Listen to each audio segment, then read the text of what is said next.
അവയവദാന രംഗത്ത് ചരിത്രം കുറിച്ച സംഭവത്തിന് കാരണക്കാരനായ പാറശാല സ്വദേശി അഡ്വക്കേറ്റ് നീലകണ്ഠ ശർമ്മ അഭിഭാഷകനാണ്. മസ്തിഷ്ക മരണം സംഭവിച്ച ഇദ്ദേഹത്തിന്റെ ആന്തരിക അവയവങ്ങൾ ദാനം ചെയ്യാൻ ഭാര്യ ലത സ്വമേധയാ മുന്നോട്ട് വരികയായിരുന്നു. മുഖ്യമന്ത്രിയുടെ ഓഫീസും എറണാകുളം, തിരുവനന്തപുരം ജില്ലാ കളക്ടർമാരും നടത്തിയ സമയോചിത ഇടപെടൽ മൂലമാണ് നേവിയുടെ സഹായം കിട്ടിയതും വിമാനമാർഗം ഹൃദയം കൊച്ചിയിൽ എത്തിച്ചതും.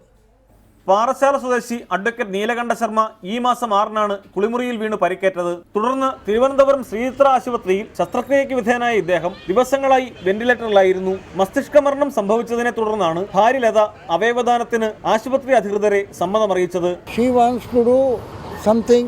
She is losing her husband, but she wants to do something. She said, I want to donate whatever organ she can donate, so that ഒരു ജീവിതം പോയി 4-5 ജീവിതം കിട്ടുന്നു.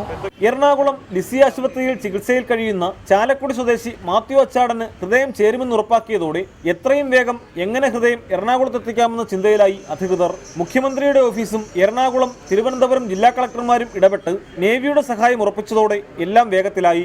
ആരോഗ്യവകുപ്പും അവയവദാന രംഗത്ത് പ്രവർത്തിക്കുന്ന സർക്കാർ സംവിധാനമായ മൃതസഞ്ജീവനിയും എല്ലാം ഉണർന്നു പ്രവർത്തിച്ചതോടെ പ്രതീക്ഷിച്ചതിലും വേഗത്തിൽ ഹൃദയം കൊച്ചിയിലെത്തി.